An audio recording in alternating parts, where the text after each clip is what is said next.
سامسونج شغالة دلوقتي على موبايل فولد جديد عريض عشان تنافس بيه أول آيفون فولد من أبل. والصور المسربة بتبين تصميم أقصر وأعرض شبه الباسبور كده، وقريب جدا من شكل موبايل أبل القابل للطي. والفرق الأساسي إن سامسونج حوافها مربعة أكتر عكس أبل اللي حوافها مدورة. الموبايل ده متوقع ينزل في النص التاني من 2026 مع الجالاكسي زد فولد 8 والزد فليب 8.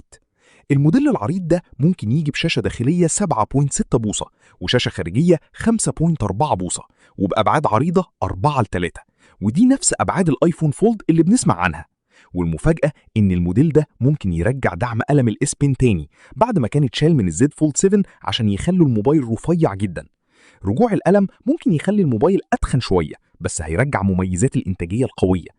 وسامسونج غالبا هتستخدم تقنية قديمة شوية للقلم لحد ما يطوروا تقنيات تانية للموديلات اللي جاية. ايه رأيكم في الكلام ده؟ قولوا لنا في التعليقات. خلصت الحكاية بس التكاية لسه معاك. لو عجبتك دوس لايك وفولو عشان يوصلك كل جديد.